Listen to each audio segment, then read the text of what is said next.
Pues nada, ya estamos grabando. Bueno, pues buenas tardes. Os he citado hoy para una charla sobre un tema que he titulado La alquimia del color, ni más ni menos. En general vamos a hablar del color. Lo que ocurre es que, como os decía, como es un tema pues tan amplio, he pensado mejor dividirlo en varias sesiones. No va a haber tanto un orden, digamos, cronológico, pero bueno, son temas alrededor del color y hoy pues se toca este nombre, la alquimia del color. Ahora os explicaré todo por qué. Voy a compartir pantalla.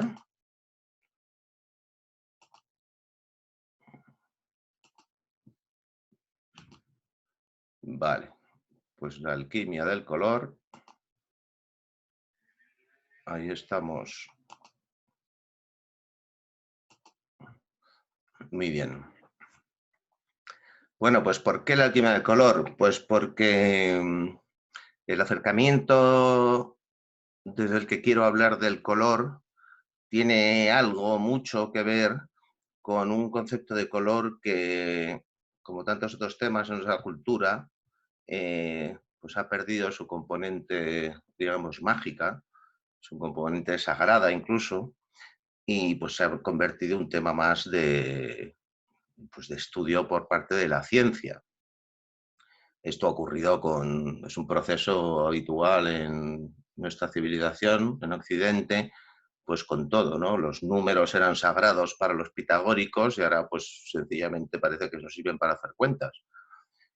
Lo mismo ocurría con la geometría, con la perspectiva, y lo mismo de hecho ocurre con el color. Eh, Vamos a empezar en un momento que es este, que es este señor, este ancianito venerable. Este ancianito venerable no creo que lo conozcáis, no es una persona así tan conocida históricamente. Su nombre es Michel Eugène Chevreul. ¿Y por qué empiezo con él? Bueno, pues porque digamos que Chevreul fue eh, el personaje que, digamos, que asumió todas las enseñanzas teóricas que había habido hasta entonces sobre el tema del color y las traspasó a un plano práctico inmediato. Las enseñanzas teóricas en nuestra cultura, pues viene enseguida, que luego hablaremos de él, Newton, viene Goethe, y Chevreul vivió un poquito más tarde que ellos. Newton es finales del 17, principios del 18, Goethe finales del 18, principios del 19, y Chevreul, que vivió ni más ni menos que 103 años, vivió entre 1786 y 1889. Es decir, tuvo tiempo para ver muchas cosas y muchos cambios en la sociedad de entonces, entre otras cosas, ni más ni menos que la aparición de la fotografía, lo cual también es un tema que tiene mucho que ver con el color y del que probablemente hablemos otro día. Chevreul era pues un investigador, un científico que, entre otras cosas, descubrió ni más ni menos que el colesterol, según he leído en la Wikipedia mientras me lo preparaba.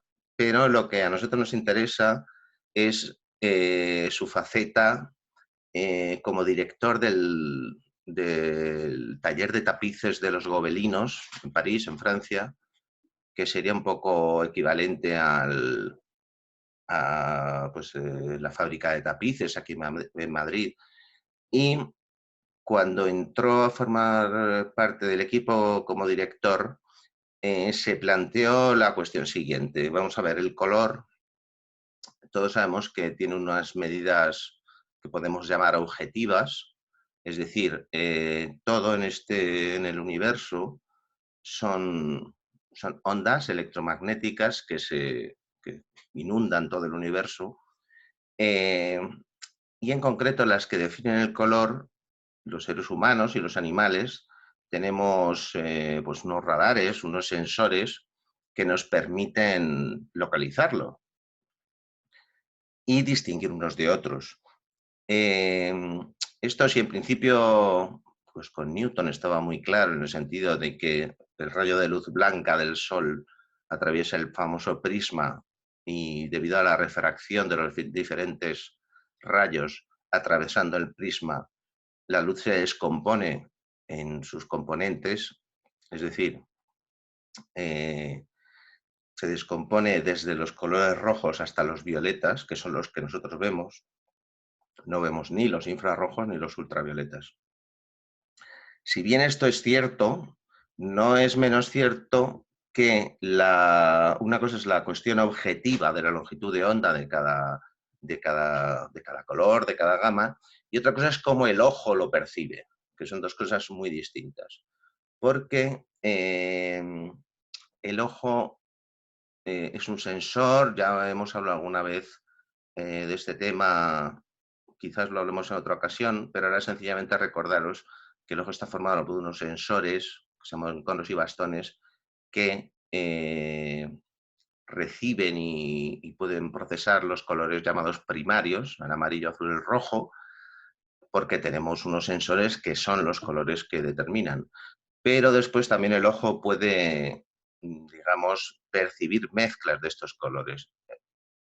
O sea, el arco iris. Nosotros dentro de toda la gama que supone los colores del arco iris, que es esa descomposición de la luz blanca en sus diferentes colores, eh, todos esos colores son los que nosotros podemos percibir a través de nuestros sensores de amarillo, azul, rojo, y según se mezclen, pues podemos llegar a tener colores secundarios, terciarios.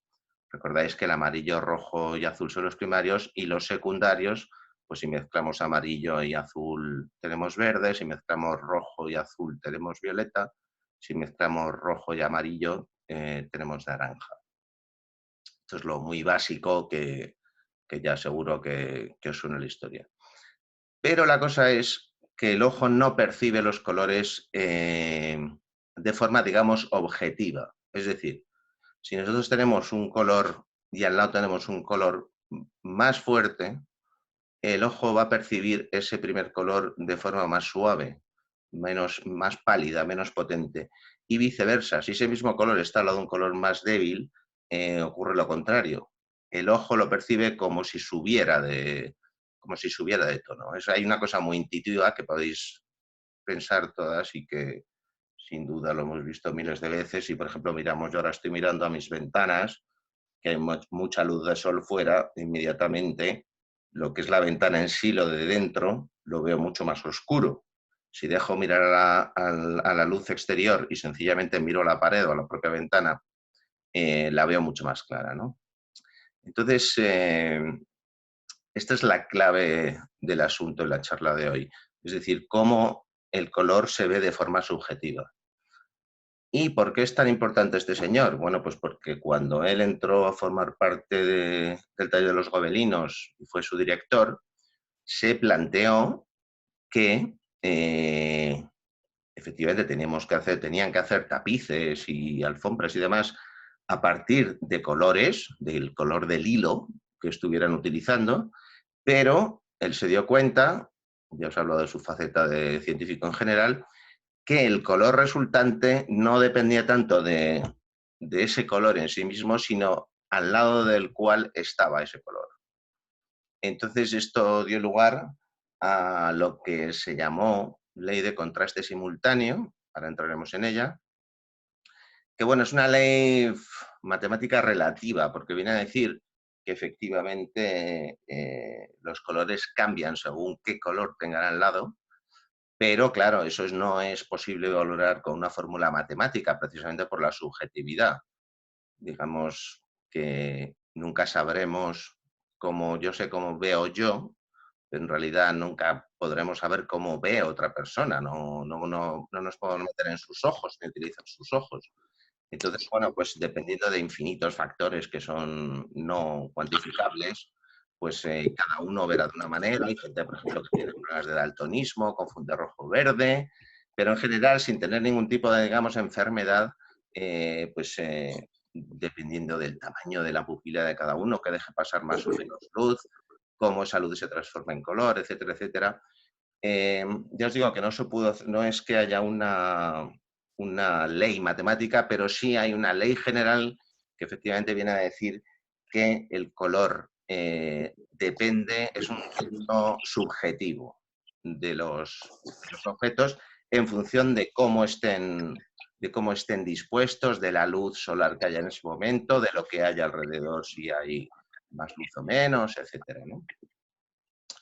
Entonces, bueno, pues esto se lo debemos al amigo Chevreul y efectivamente esto ya os suena seguro, que es el famoso círculo cromático. Este círculo cromático, de hecho, fue dibujado y presentado en su libro por el propio Chevreul y, bueno, pues no deja de ser una figura que ya estamos muy acostumbrados a ella en las clases y demás. Entonces veis pues, la disposición general, azul, amarillo y rojo, de forma, digamos, opuesta, y pues según se mezclan azul, amarillo, sale verde, azul y rojo y amarillo, naranja, rojo y azul, violeta. Vale. Un pequeño recordatorio de un tema que también es muy importante y que tuvo que ver mucho con estas investigaciones de Chevreul, es que ya lo hemos hablado alguna vez en clase, pero como recordatorio, sabemos que hay dos formas de sumar colores, es decir, de mezclar colores, que son radicalmente, casi diríamos, opuestas.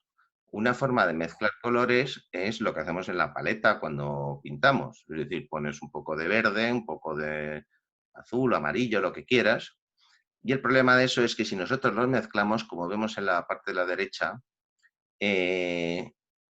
lo que obtenemos, y lo hemos hecho miles de veces, siempre hablo de esto de la plastilina, ¿no? Cuando éramos pequeños, que tenía al principio cada uno sus colores muy diferenciados, al final se monta esa amalgama, esa masa gris oscuro. Eso es porque el color, cuando es materia, se mezcla de forma lo que se llama sustractiva. Entonces, efectivamente, tenemos los tres colores básicos que efectivamente mezclados en primera instancia dan los colores secundarios, pero que si seguimos mezclando al final lo que tenemos es pues un gris oscuro negro, ¿no? Eso digo en cuanto al color como materia, pero luego tenemos el color como luz. El color como luz es lo que nos interesa a nosotros ahora y hoy.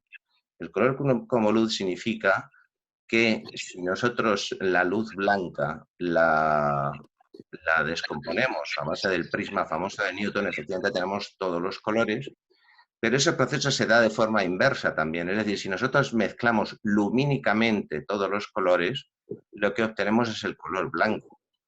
Es decir, si ponemos en una habitación oscura sobre un fondo blanco, si proyectamos tres haces de luz, amarillo, rojo y azul, en el mismo punto, en ese punto lo que vamos a tener es el color blanco.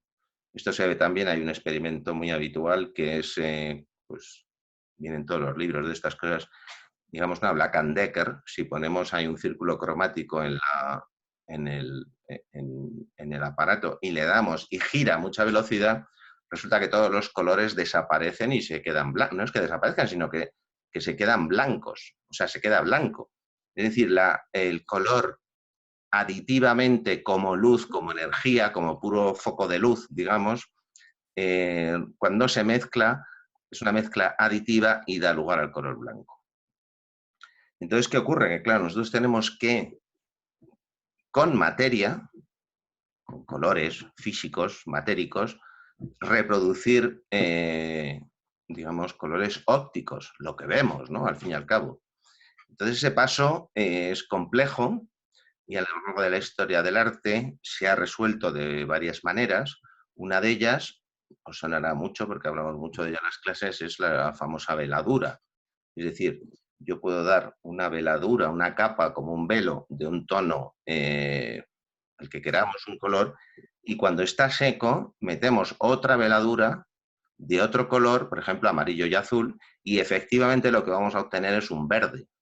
¿Por qué? Porque ahí el que mezcla, lo que mezclamos no es la materia, sino la luz. Esto lo podéis ver en el dibujo de la derecha, color sustractivo, pues efectivamente cuando mezclamos esos dos colores primarios, pues sale el color secundario correspondiente.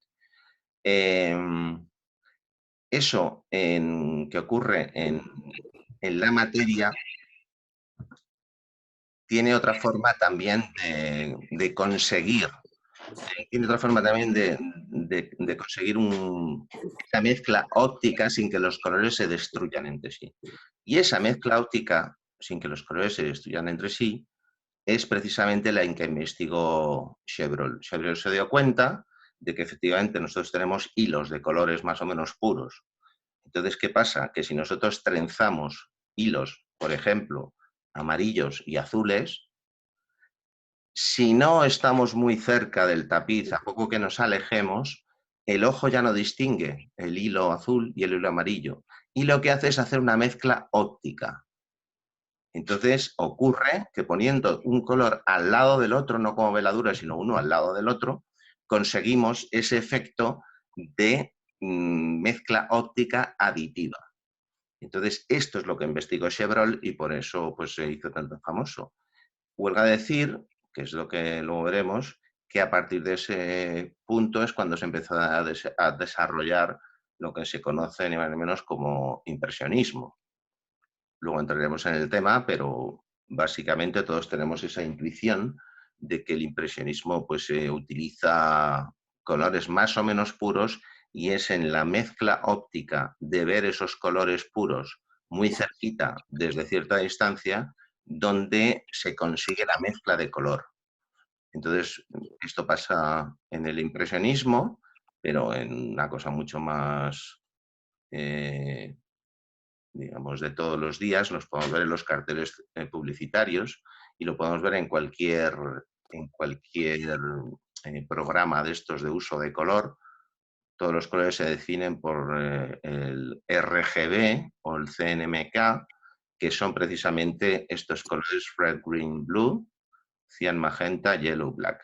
Entonces, los ordenadores, todo el tema de color funciona a partir de las investigaciones de Chevreul, pasando por los impresionistas, hasta que bueno, ya se hizo más, digamos, científica la cosa, ya apareció la fotografía en color, donde efectivamente se revela, digamos, tres capas, una capa amarilla, otra azul, otra roja, y es en la superposición final, en la superficie de la fotografía, cuando aparecen los distintos colores.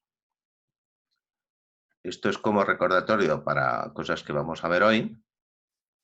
Y esto pues sería un buen ejemplo de la famosa ley de contraste simultáneo de Chevreul. Es decir, nosotros vemos rectangulitos pequeños a su vez metidos dentro de otros rectángulos más grandes y efectivamente vemos que según, por ejemplo, el de arriba a la izquierda, pues según lo que tenga alrededor, en el primer caso un rojo más fuerte, en el segundo caso un gris, pues el rectangulito pequeño vertical de dentro se ve distinto. Se ve el de la derecha sobre el gris, se ve más fuerte, el de la izquierda sobre el rojo se ve más suave. Lo mismo pasa con el siguiente, con el violeta, lo mismo pasa con los amarillos de abajo. Es decir, el color no es una cuestión objetiva. Ya os he comentado alguna vez que la perspectiva sí es una cuestión objetiva, puesto que es geometría, es decir, aceptando ciertas limitaciones de la perspectiva, la principal de las cuales es que nosotros vemos esférico, pero tenemos que representar en plano. Pero una vez que aceptamos, digamos, unas normas de uso, por así decirlo, pues una imagen perspectiva desde un punto fijo y demás, siempre es la misma. Yo cuando corrijo vuestros trabajos, puedo decir si está correctamente o no dibujado la parte geométrica, la parte de perspectiva, porque ya os digo que son leyes objetivas. Pero nunca puedo decir lo mismo con el color. Yo no puedo decir si este color está bien o mal, porque no hay ningún dato objetivo que diga que ese color está bien o mal. Yo sí os puedo indicar si un color está bien conseguido o no, el famoso tema de que no mezcléis los colores con negro o con blanco para oscurecerlos, aclararlos, puesto que eso empobrece mucho el color y que en cambio os estimulo siempre a utilizar precisamente colores de la gama cromática para sacar los efectos de luces y sombras. Eso lo podemos ver pues, en cualquier rectangulito de estos. Podríamos, por ejemplo, abajo a la derecha, pues si utilizamos ese tono ocre verdoso marrón de fondo y el amarillo delante, pues evidentemente podemos jugar entre claros oscuros. Los amarillos serían los claros, los marrones color tierra este que tenemos serían los oscuros. Eso mismo prácticamente se puede dar en cualquier gama cromática. Y precisamente, pues lo que ocurre es que es mucho más rico ópticamente, cromáticamente, y bueno, pues esa cuestión de que decimos los pintores y que alguna vez he dicho, cuando un cuadro tiene color, no significa que tenga muchos colorines, significa que el color funciona como luz y sombra. Todo consiste en pasar la luz y la sombra a color, que no existe el color sombra. Bueno, sí existe, pero, pero no termina de ser, no deja de ser un gris verdoso, digamos. Pero me refiero, ahí está todo el arte de la pintura, toda la gracia de cuando estamos pintando para pasar algo que vemos a algo que representamos. Es pasar de esas sensaciones lumínicas que el ojo recibe, por supuesto, ópticamente, pasarlo a materia y que siga teniendo esa riqueza que presenta el color de la naturaleza en sí. Este tema vamos a luego vamos a dejar.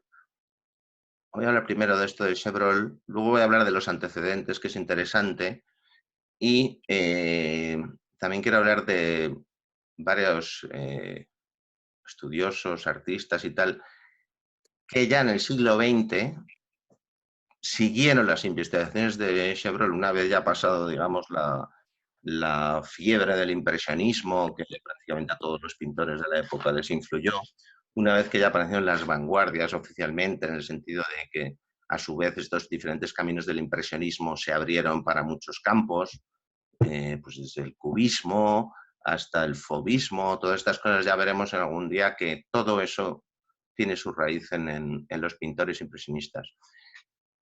Dos de ellos que también luego ya en el siglo XX en la Bauhaus, ni más ni menos, se dedicaron a estudiar el color y lo hicieron de forma muy profunda y también muy científica.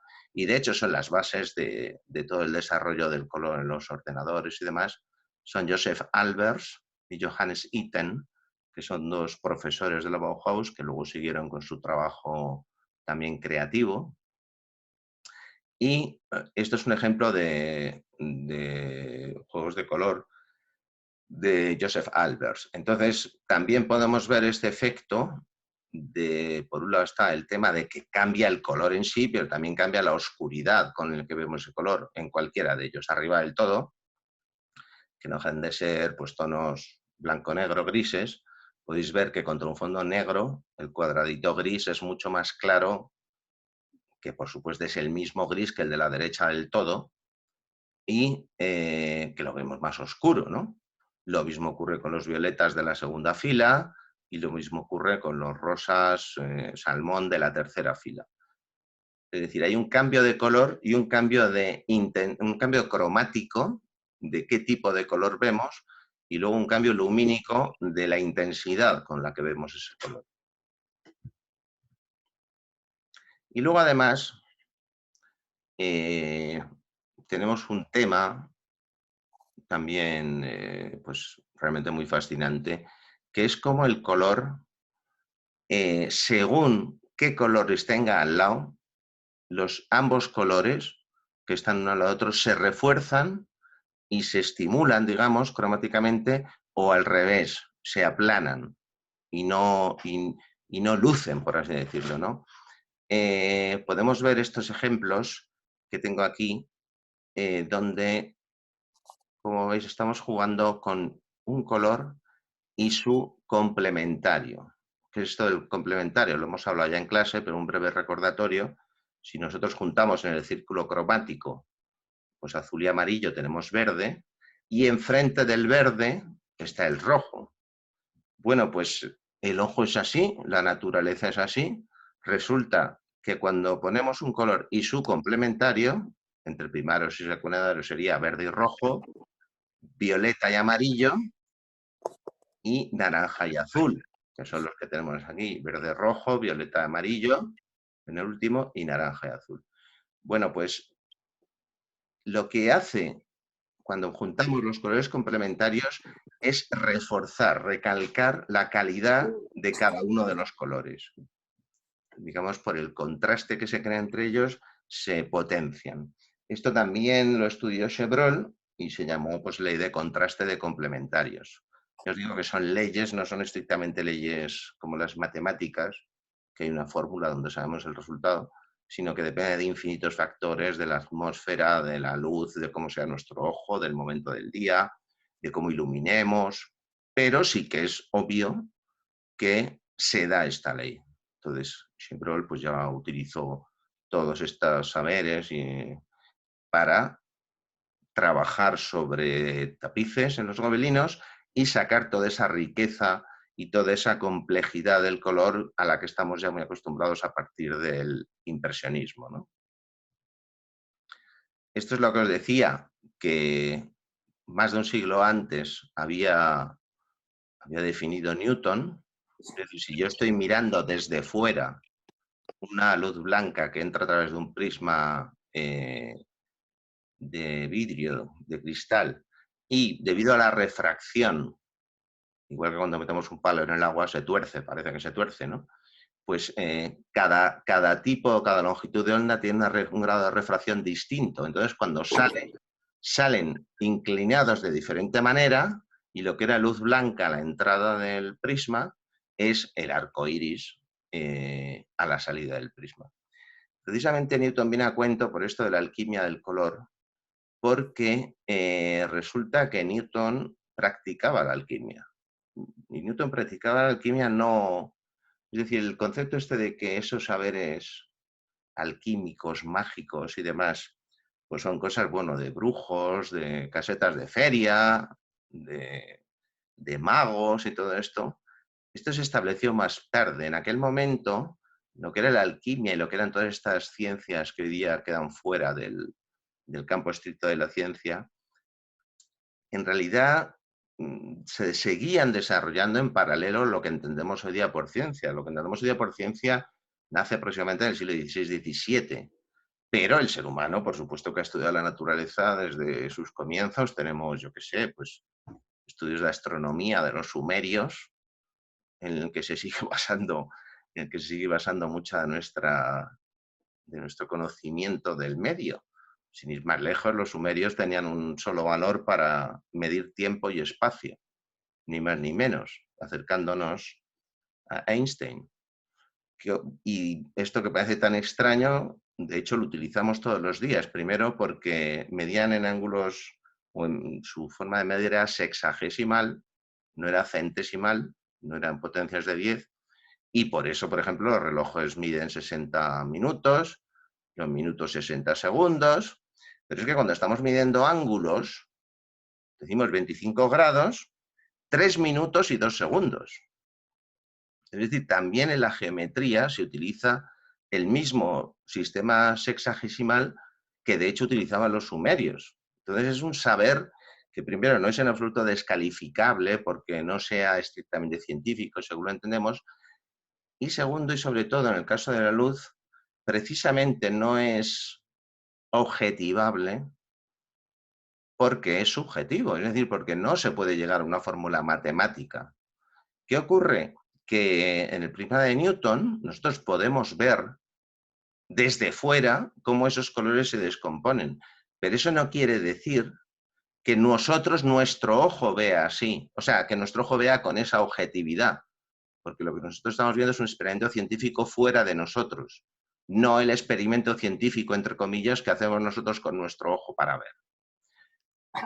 Esto trae también a cuento de otra cuestión, hablando una vez más de la famosa alquimia del color, que Newton fuera alquímico, que practicara la alquimia, no era en absoluto algo anecdótico en su trayectoria. Newton tiene cientos y miles de páginas escritas sobre alquimia. Obviamente la alquimia es un precedente de la química que quitó la parte más, por así decirlo, espiritual, porque en la alquimia hay un proceso de cambio en la materia que debe ser paralelo a un proceso de cambio interior. Es una especie de purificación de la materia y del espíritu y de quien acompaña y de quien hace esos experimentos, ¿no? Entonces Newton estaba dentro de ese mundo. Y digo que repito que me remito a los hechos más objetivos, que es que tiene miles de páginas escritas sobre temas alquímicos. Entonces, esto viene a cuento de que si vemos a la derecha, lo que nosotros estamos viendo es efectivamente antes del color rojo no vemos, porque nuestros sensores no nos lo permiten, después del color violeta tampoco. Pero entre medias lo que tenemos es una gradación. ¿Qué ocurre? Que si yo pregunto, y alguna vez os he preguntado en clase, ¿cuántos colores tiene el arco iris? Lo primero que dice todo el mundo es 7. Bueno, pues es que el arco iris tiene 7 colores por la sencilla razón de que Newton, que se dedicaba a la alquimia y creía en la magia de los números y demás, determinó que eran 7, pero en ningún caso son 7 colores. En todo caso, si hacemos una simplificación, podríamos decir que son 6, que serían los primarios y los secundarios, por ejemplo. Podemos hacer esa simplificación. Pero el único motivo que existe para que sean 7 es que Newton le dio la gana de decir que eran 7, porque el 7 es un número mágico, es uno de los números más importantes de toda pues de la ciencia de la numerología, entendida en ese sentido mágico que viene desde nuestros ancestros, casi las cavernas, ¿no?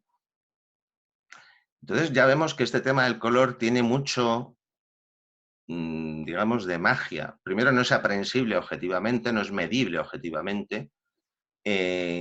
Segundo, quienes empezaron a estudiar el color empezaron a estudiarlo desde esa faceta casi mágica, aunque Newton lo objetivó, ¿no? Pero siguió habiendo ahí mucha polémica, porque según pues las leyes de Newton, vamos, las leyes de sus investigaciones sobre el color, Newton lo que buscó al final era una, digamos, representación objetiva. Es decir, el sacar este arco iris, bueno, él dijo que eran 7 colores, pero vamos, a hablar de esto, del cómo se difunde el espectro cromático cuando un rayo de luz blanca pasa por un prisma. Pero repito que no había una componente subjetiva de cómo el ojo ve los colores al fin y al cabo. Y esta componente subjetiva fue la que estudió otro inmenso intelectual pensador de nuestra cultura, que es Goethe. Goethe se dedicó, bueno, como muchos de estos grandes sabios, se dedicaban a muchísimas cosas a la vez, ¿no? Bueno, pues Goethe estuvo obsesionado con el color mucho tiempo y varios años de su vida se dedicó a escribir sobre el tema del color, precisamente en contraposición a Newton. Es decir, Goethe sí que comprobó, se dio cuenta de que cuando los colores se tocan en el punto de fricción, cambia el color de las cosas, es decir, lo que es un gris normal, pues de pronto al lado de un negro parece casi blanco, todas estas cosas que hemos hablado antes. Y no solo eso, sino que también asociado al color, dentro de esa tradición pues, mágica, alquímica y demás, los colores están asociados a temperamentos. Es decir, todo esto, esta forma de clasificar los temperamentos en pues, una época ya pasada, que son, pues cada persona puede ser, dependiendo, por supuesto, de cuestiones astrológicas y demás, podría ser flemático, colérico, todo este tipo de cosas. Resulta que los colores estaban asociados a diferentes estados de ánimo, con lo cual había una componente que trascendía con mucho lo estrictamente objetivo, no solo en la cuestión de cómo de hecho lo percibimos, sino cómo esos colores nos influyen. Entonces, este es otro gran tema que digamos que cuando el mundo ha ido, sobre todo a partir del siglo XIX, orientándose hacia una visión más científica de todo ese mundo sagrado asociado a la química, la alquimia, a la astronomía, la astrología, todo ese mundo sagrado, mágico, más allá del razonamiento y de la comprensión humanas, pues se fue quedando arrinconado. Y, por ejemplo, las investigaciones de Goethe quedaron bastante en un segundo plano, en principio, porque veremos que también el trabajo de Goethe influyó mucho en el propio Chevreul. un continuador de Goethe, que es un tío muy interesante, porque para que veáis también que hay una, digamos que hay una escuela, ¿no?, de seguidores de cada científico de estos, de cada gran sabio. Este es Otto Runge, otro alemán, de principios también del 19, que influido por Goethe estudió el color y, bueno, pues fue el que se inventó esto que llamaba esferas de color, no tanto ya un círculo cromático, sino una esfera cromática, dependiendo no solo del croma, es decir, de si un color es rojo, amarillo o azul o el que sea, sino también de la intensidad, de la cantidad de croma que tiene un color, porque un color lo podemos hacer más perdido o menos. Entonces, digamos que la estructura bidimensional del círculo cromático, si metemos otra variable, otra componente, es como el eje X y Z, ¿no? Tenemos el plano definido por el eje X, Y, que sería, digamos, en el círculo cromático estrictamente lo cromático, el color. Pero si, por ejemplo, metemos la luminosidad, es decir, el mismo color, cómo lo veo yo aquí y cómo lo veo a 100 metros, que ya hemos hablado que se pierde esa luminosidad, ¿no? Es más pálido. Bueno, pues si te metemos esa tercera variable, es una especie de tercera dimensión del color y por eso Otto Runge planteó pues estas esferas de color. Por supuesto, es un tema que da para muchos libros y muchas conferencias. Pero bueno, así como resumen, yo creo que nos vamos enterando. De hecho, esto es un cuadro de Otto Runge, porque tanto Newton como, bueno, Goethe sí que tiene algún trabajo de, Goethe hizo de todo, ¿no? Entonces, entre otras cosas también pintó, o sea, acuarelas, dibujos a lápiz y tal, pero bueno, no se le considera un pintor, no pasó a la historia del arte precisamente como pintor. En cambio, Otto Runge sí. Y si vemos este cuadro de Otto Runge, aparte de todas las implicaciones, vamos a decir, metafísicas que presenta, es decir, hay un simbolismo que trasciende claramente lo puramente visual, ¿no? Todas estas, pues la Venus ahí naciendo al amanecer, esa especie de eclipse que provocan los dos angelitos sujetando esa superficie negra contra el sol. Y en el mismo sentido, por eso hablo de estas cosas, en el mismo sentido el uso del color.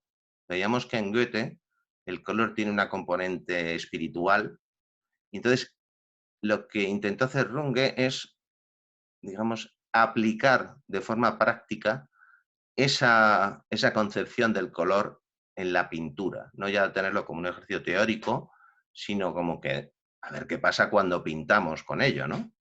Entonces, bueno, pues ya veis, por ejemplo, en este maravilloso gradación del atardecer, pues como, por ejemplo, al final esas montañitas, ese mar, de algo que ya sabemos, que es que las sombras se transforman en azules, azules pálidos, y es lo que hace de contraste a los amarillos que van definiendo la luz del sol al atardecer.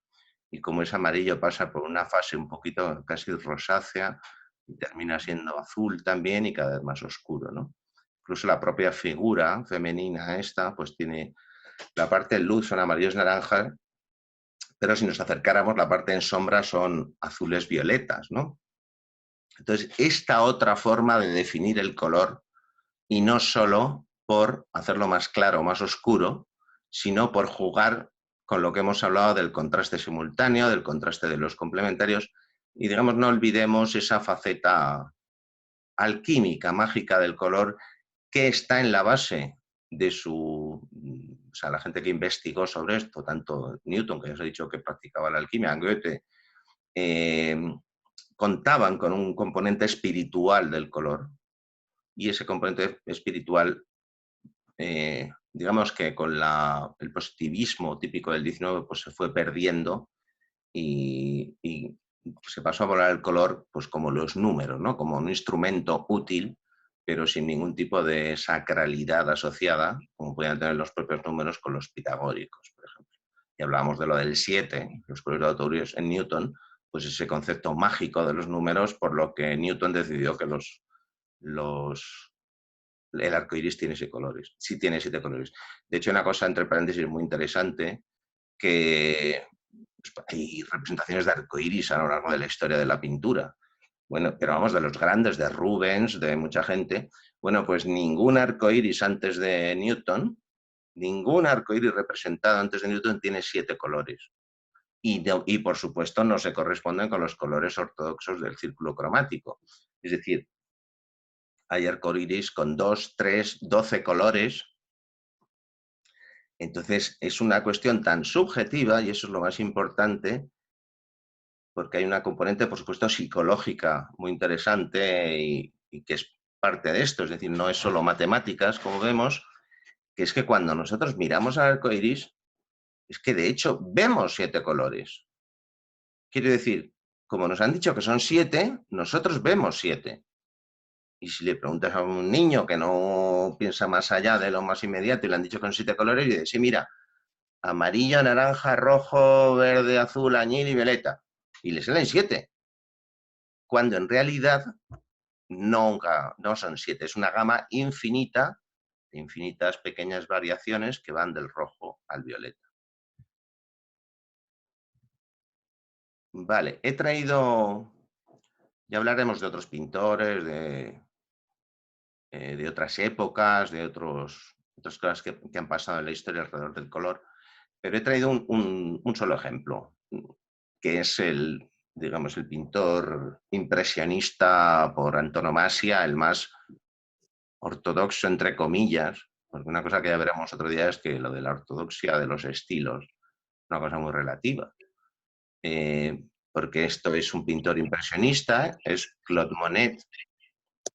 Y bueno, pues vamos a ver todo esto que hemos hablado, cómo esta influencia de Chevreul, de sus estudios sobre los colores para realizar tapices, cómo influyó en los pintores. He traído 5 o 6 imágenes de Monet.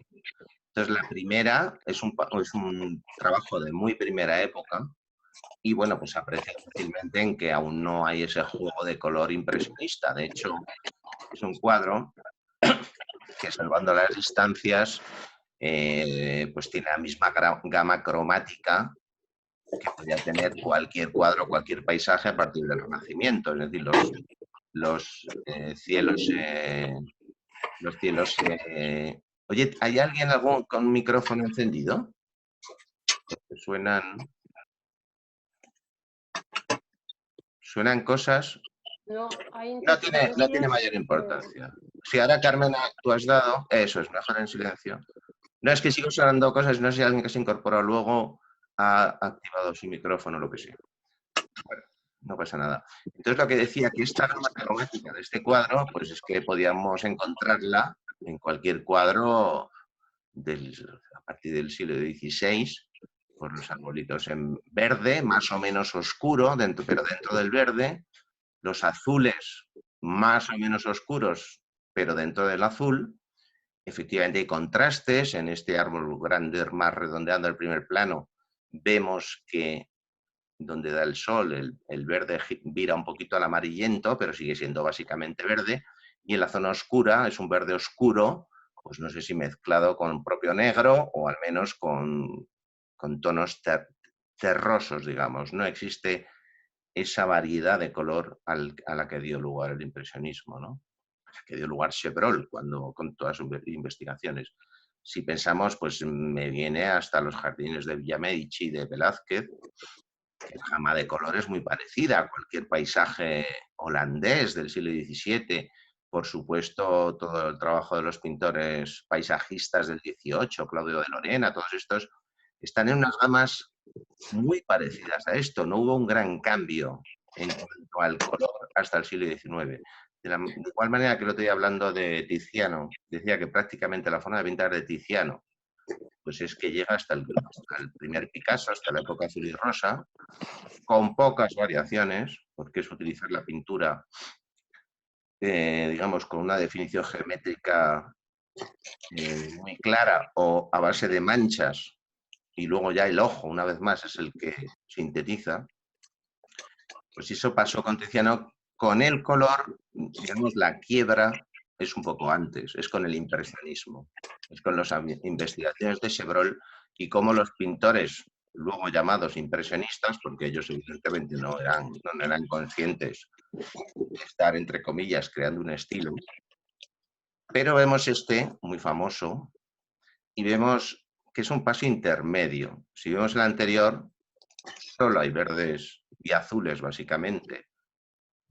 Pero aquí, y muy intencionadamente, sobre ese verde general de la naturaleza, pues Monet ha utilizado las flores, en concreto las amapolas rojas sobre todo, para precisamente poner en práctica esas investigaciones de Chevreul. Es decir, el verde y el rojo son complementarios. El verde es amarillo-azul y enfrente del verde está el rojo.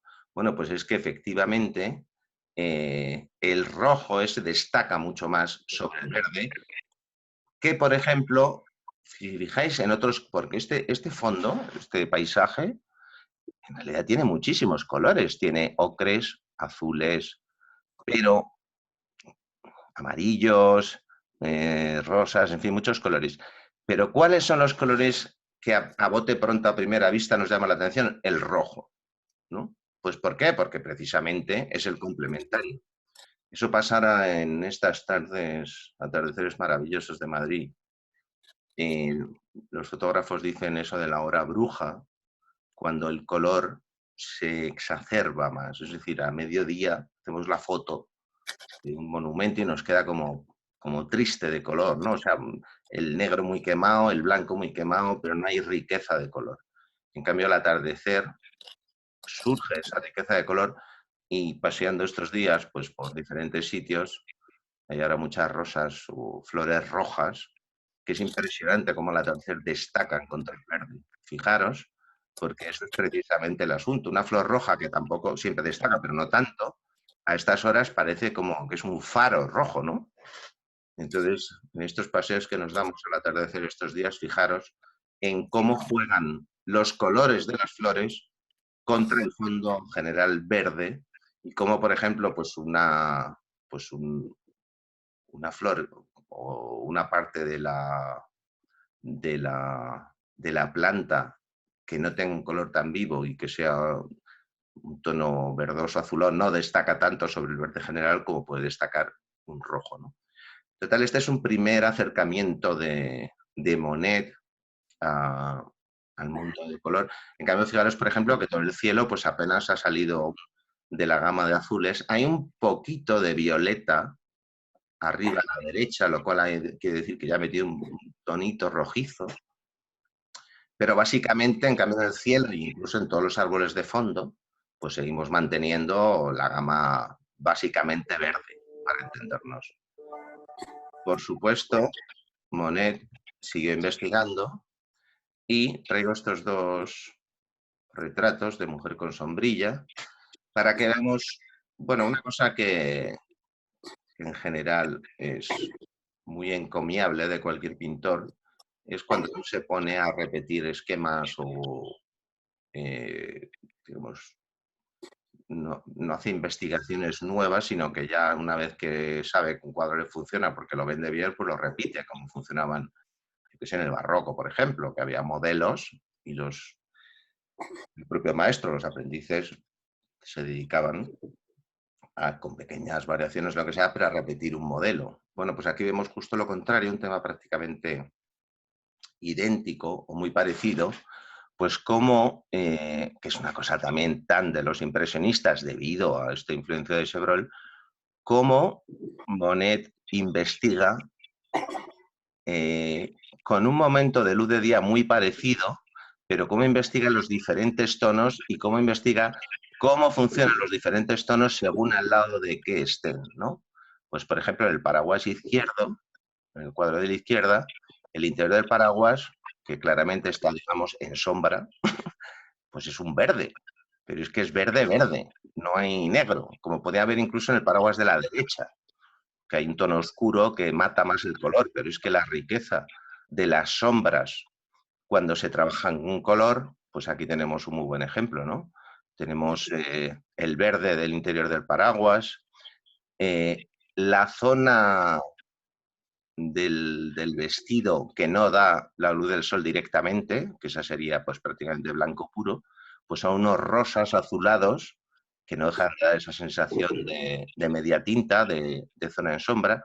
El de la derecha más exagerado, puesto que apenas en el vestido hay dos o tres trazos blancos y en cambio todo el vestido es azul. Esto viene a cuento, por cierto, de la famosa pregunta que me hacéis, bueno, pero si no, si es un trapo blanco, cuando pongo un trapo blanco a mala uva, con arruguitas y tal, entre comillas, claro. Y me decís, pero bueno, si no puedo utilizar el negro, ¿cómo hago los pliegues y los diferentes? Pues mirad cómo se hacen los pliegues.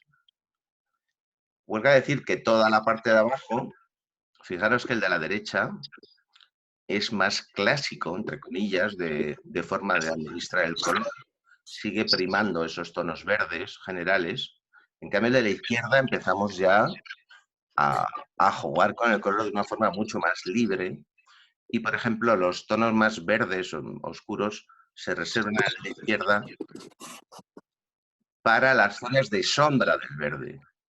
En cambio, las zonas de luz de la hierba y tal y cual, las flores y tal y cual, pues ya está utilizando Monet unas gamas muy libres que en principio no tienen nada que ver con el color que de hecho es.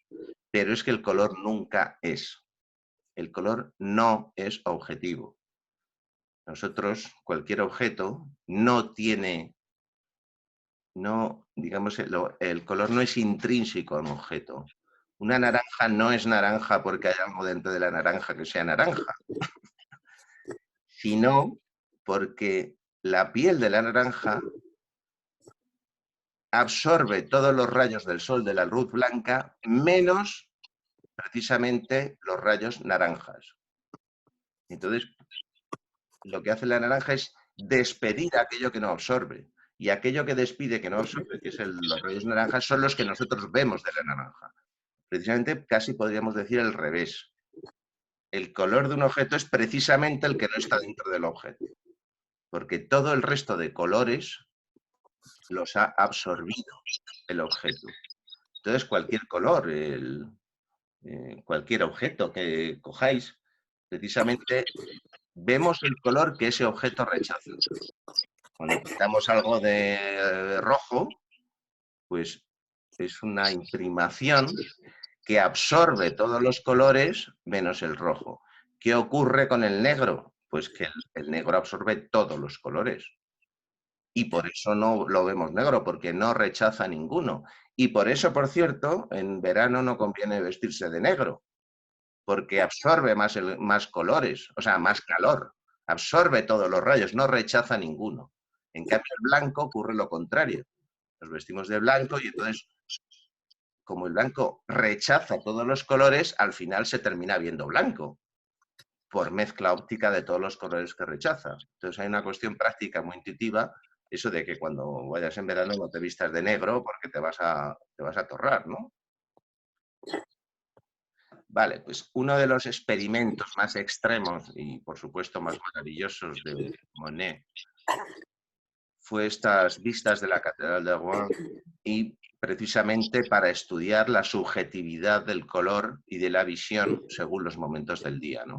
He escogido esta imagen, podría haber cogido otras muchas, y bueno, pues sobran las palabras casi, ¿no? Es decir, las luces del amanecer están un poco ordenados cronológicamente según el momento del día, la luz directa del sol que tiene esos componentes más amarillos, ocres y demás, la luz del amanecer y el atardecer que ya no tiene esa gama tan potente.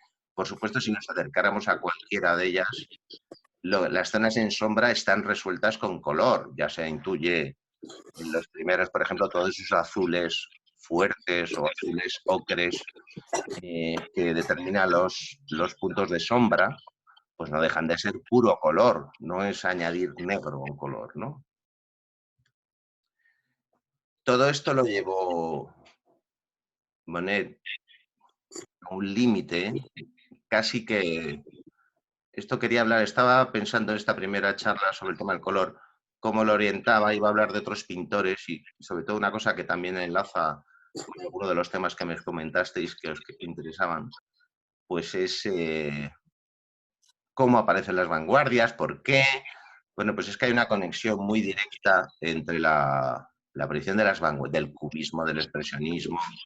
El impresionismo nace alrededor de los años 50-60 del siglo XIX, bueno, dura prácticamente todo el siglo XIX hasta entrado el XX, pero en la base del impresionismo, en la esencia del impresionismo está muchos caminos que tomó la pintura del siglo XX. Entonces, bueno, pues un ejemplo, ya hablaremos el día que hable de ello, pues por ejemplo el salto de Cézanne a Picasso es muy inmediato, cuando ves los cuadros se ve clarísimo, ¿no? Bueno, pues también hay un salto de Monet hacia el fauvismo, que ya es típico del siglo XX, pues estamos hablando de Matisse, estamos hablando de Derain, estamos hablando de Pierre Bonnard, pintores maravillosos con ese uso del color tan salvaje que se dice, ¿no? Fauvismo, fauve, quiere decir salvaje, porque es un uso del color ya que trasciende la mezcla óptica que nosotros naturalmente vemos, ¿no? Todos estos colores están en la naturaleza, pero esa base de poner colores puros contrapuestos y que sea el ojo el que haga la mezcla óptica, cómo se obtiene, digamos, una sensación de naturalidad. No nos parecen colores marcianos, ¿no? Como nos puede parecer, digamos, ya el fauvismo. Si pensáis en esos cuadros del primer Matisse o de Pierre Bonnard, donde el rojo es rojo puro y bestia, el amarillo, el naranja, los verdes, sí que tenemos la sensación de que la naturaleza ya no funciona así. Quiero decir, el ojo, nuestro ojo que ve la naturaleza ya no funciona así. Pero en Monet aún se conserva ese límite, digamos que esto sí podía ser una foto subidita de color, pero una foto al fin y al cabo de un elemento natural, ¿no? Todo esto, por supuesto, ya rompiendo los esquemas más o menos geométricos. Por supuesto, aquí enganchamos con lo que he contado antes de Tiziano, de que ya no es lo importante la forma geométrica exacta de las cosas, sino la sensación visual. Entonces, por ejemplo, arriba a la izquierda que tenemos pues unas ramas, unos juncos o lo que sea, si nos acercamos a eso con seguridad son unas manchas que lo último que piensas tú, así de cerca, al 1-1, es que aquello desde lejos va a dar esta sensación. Ya no te digo los reflejos. O sea, te acercas a esos reflejos y no son más que manchas abstractas. Y si aparece el término abstracto, no es por casualidad. Otro ejemplo, más extremo todavía, y bueno, absolutamente maravilloso, por supuesto, a todos los niveles, el uso tan sabio del color que pone en marcha Monet, cómo ya desaparece cualquier regla. Como se suele decir, las reglas se pueden romper cuando se conocen, ¿no? Cuando ya has pintado 2000 cuadros, te puedes permitir pintar esto. Esto te lo puedes permitir pintar siempre. Y es lo que os digo yo, que tiraros a la piscina porque, porque esto ya es parte de nuestro acervo cultural, digamos. Entonces, vamos a ver qué pasa si pintamos a lo Monet. Pero fijaros qué sutileza, todas las gamas de azul, violetas, rosáceos, verdes, amarillentos. O sea, es que están como en cualquier visión de la naturaleza que tengamos, están todos los colores. Porque cualquier cosa que nosotros estamos viendo están todos los colores, mientras sea la luz del sol la que nos ilumine. Lo que pasa es que según sea amanecer, atardecer, pues hay menos violetas, hay más amarillos, lo que sea. Pero esta idea de que la paleta cromática está en cualquier cuadro, por así decirlo. Debería estar. Luego no pasa nada si no está, no tiene por qué. Pero sí esa sensación de que cualquier visión, cualquier imagen engloba todos los colores. Y pues, hablaba del paso del 19, del impresionismo fundamentalmente a la vanguardia, bueno, pues evidentemente de este cuadro al impresionismo abstracto americano, por ejemplo, de Rothko o de tantos otros pintores, pues es que no hay más que un paso, ¿no? O sea, esto ya es una concepción de la pintura como mera expresión de juegos de color, sin tener que referir a una forma concreta a la que se imita.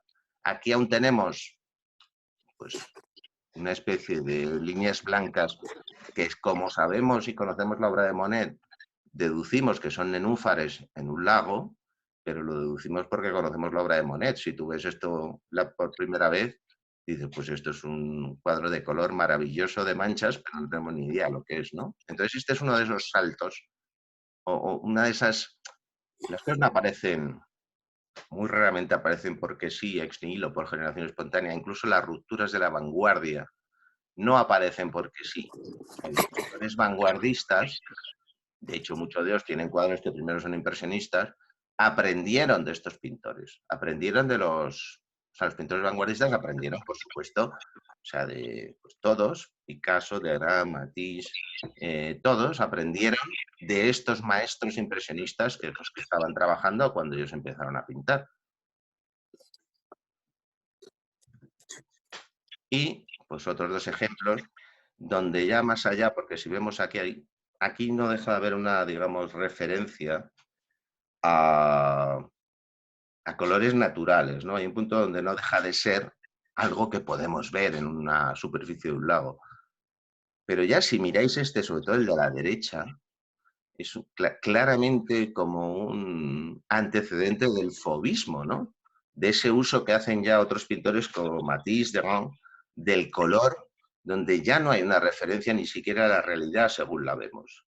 Entonces, fijaros la parte inferior del cuadro de la derecha, donde es que aparecen unos naranjas, rojos, violetas, que es que ya trascienden lo que representa, lo que vemos en la naturaleza. Y casi parecido en el cuadro de la izquierda, pues el tronco del árbol, ¿no? Que tiene un uso de los violetas y demás, casi parece una fotografía tratada así con ordenador y solarizada, o de estas que te metes a jugar con transformar una imagen y de pronto pues aparecen tonos de todo tipo, ¿no? Irreales.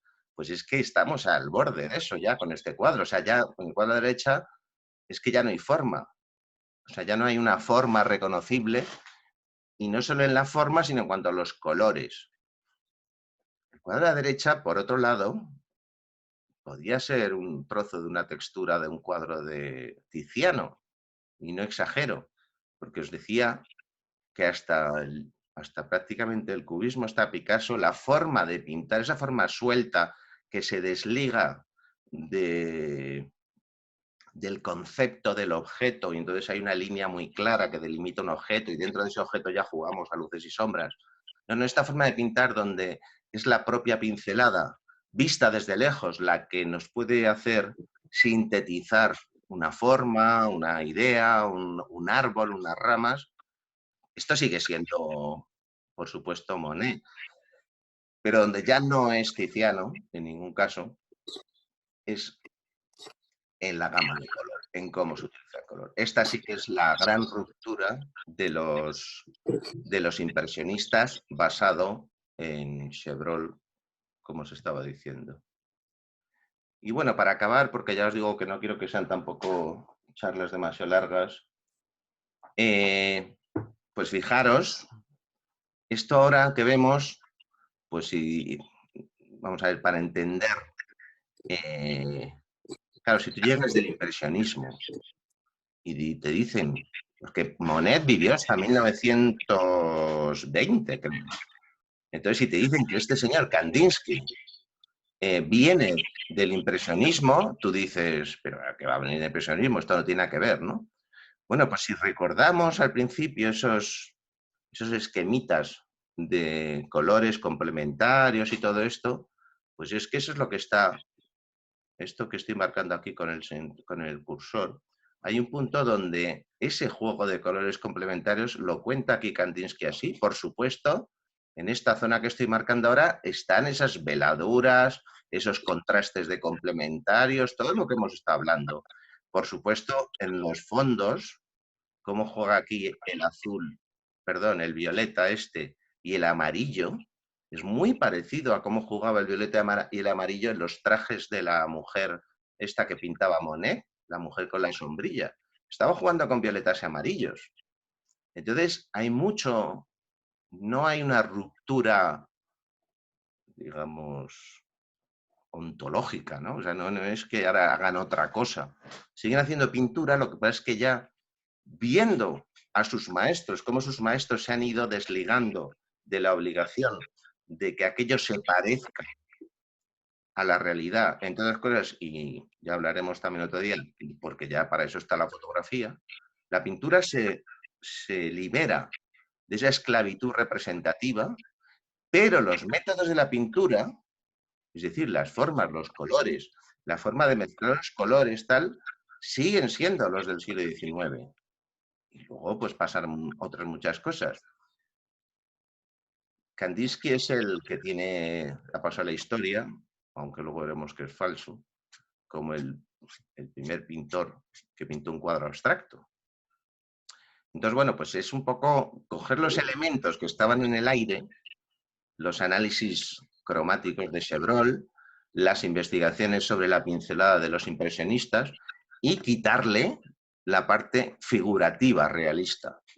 Entonces, pues aquí tenemos desde formas puras geométricas hasta manchas muy perdidas, suaves, pero al final la técnica nace de ahí claramente, ¿no? Otro Kandinsky, donde la geometría está presente, pero mirad qué interesante esto, por ejemplo, porque hay figuras o elementos o líneas que recordarían una visión perspectiva, ¿no? Estos dos haces, uno azul y otro como ocre rosáceo, que se pierden al fondo, dan una sensación de perspectiva, pero, y ya no te digo todas las líneas esas que se cruzan en el centro, pero Kandinsky no tiene ningún interés en representar una perspectiva ortodoxa. Utiliza la perspectiva, pero como un juego óptico, un juego geométrico más, ¿no? Y juego sin ningún tipo de connotación frívola. Es decir, es una variación, igual que un día vimos en clase bueno, es como los dibujos de Escher, todo esto, ¿no?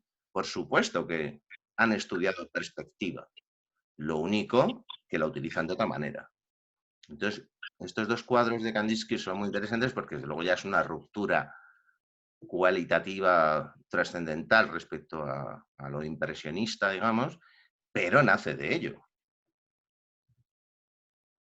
Tan nace de ello que estos son otros dos, voy a poner dos imágenes precisamente de esos profesores de la Bauhaus, artistas, como Joseph Albers en este caso, y Johannes Itten. Joseph Albers es el autor de esta pintura, o mejor dicho, esta colección de pinturas, porque él estuvo investigando y obviamente hay un paralelo clarísimo entre las investigaciones de Chevreul y cómo lo representa por cuadraditos y cómo Joseph Albers, ya no como una lámina de un libro de estudio del color, sino como un cuadro, como una obra de arte, como queréis llamarlo, juega precisamente con esos contrastes, ¿no?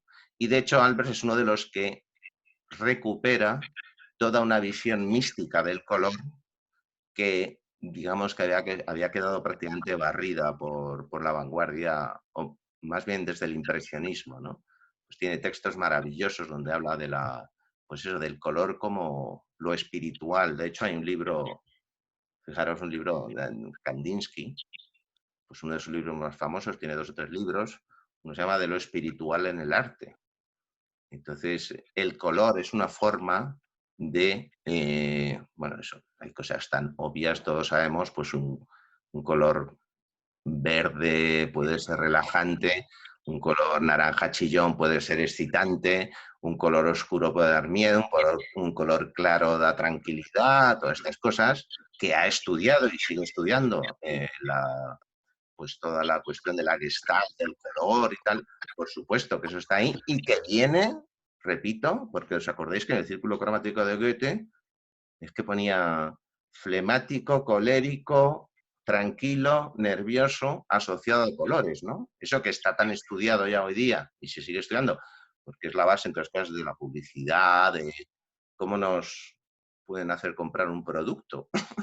Bueno, pues poniéndole un color que por lo que sea esté indicado para un tipo de gente que, por ejemplo, quiere algo revolucionario. Bueno, pues utiliza colores rojos potentes y ese objeto o esa mercancía tendrá ese lenguaje espiritual realmente. O sea, podemos llamarlo lenguaje inconsciente, lenguaje del alma, lenguaje espiritual, como queréis llamarlo. Pero está incorporado, aunque no seamos tan conscientes de ello, ¿no? Decía que es Joseph Albers. Y este otro, pues en la misma línea, Johannes Itten, este hizo unos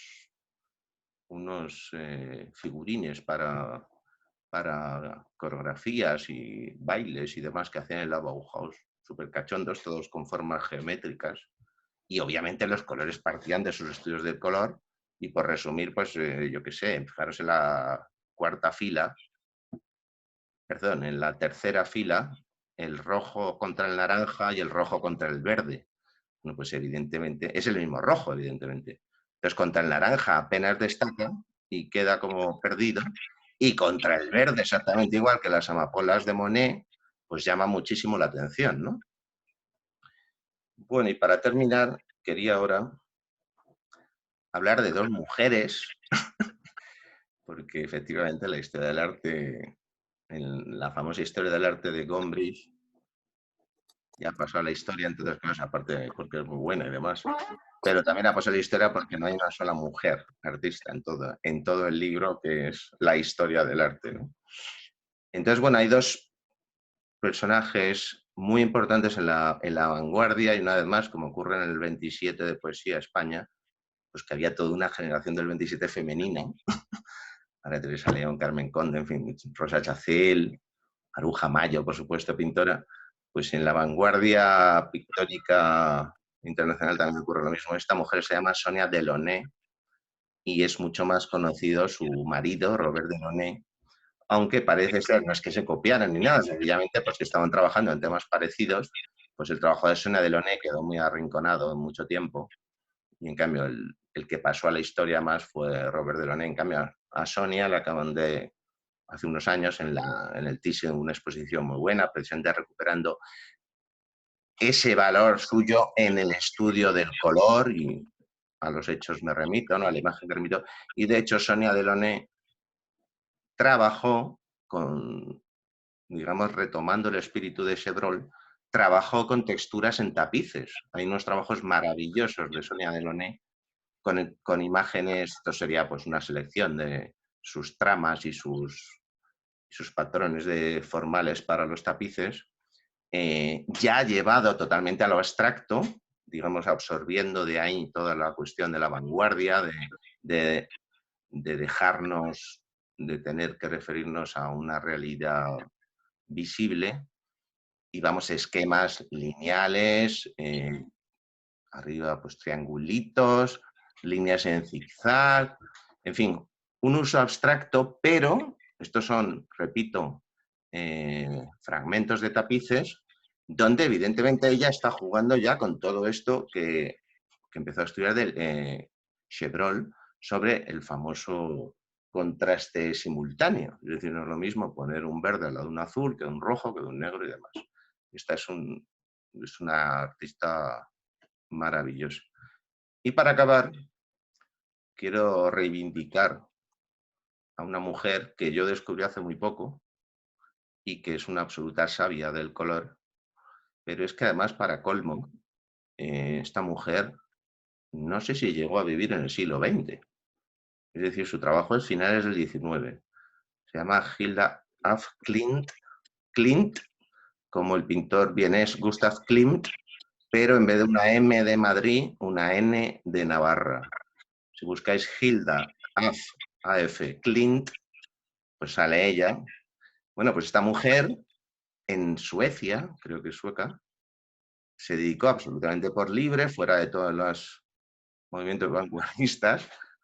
Traigo esta porque las dos personitas que hay en esta imagen dan buena idea de la escala del trabajo. Es decir, te acercas a estos cuadros y son pues juegos de color que 20, 30 años después empezó a tomar Kandinsky, empezaron a tomar los abstractos, ¿no? Fijaros aquí cuánto hay, por un lado de abstracto, pero cuánto hay de sabiduría del color. Esas gamas cromáticas de la pirámide no dejan de ser las gamas cromáticas que estudió Chevreul para todo el tema de los de contraste de complementarios y demás. Este otro, por ejemplo, donde pues eso, todas esas investigaciones estaban ya presentes. Esta mujer, ya digo, que desapareció de la historia hasta hace relativamente poco. Yo la descubrí en una exposición que vi hace unos años y es realmente alucinante su forma de pintar. Y es que además eso, pues en realidad fue la que se inventó el arte abstracto y no Kandinsky. Vete a saber quién se inventó el arte abstracto y probablemente ya en las primeras cuevas rupestres podemos considerar que hay un concepto abstracto del arte, porque solo son manchas, formas, colores, ¿no? Pero es un trabajo realmente fascinante el de esta mujer, Hilda af Klint, y bueno, cómo ella recoge toda esa sabiduría del color. Hay un místico sueco que se llama Swedenborg, donde ella muy probablemente se basó para trabajar las luces, las formas y colores a partir de esa sabiduría alquímica, una vez más, una sabiduría donde los componentes de la luz y el color no son meros datos científicos objetivos, sino que tienen un significado que trasciende lo estrictamente matérico, por así decirlo, ¿no? Bueno, pues hasta aquí hemos llegado. Eh, muchas gracias por la atención y de momento, a ver si consigo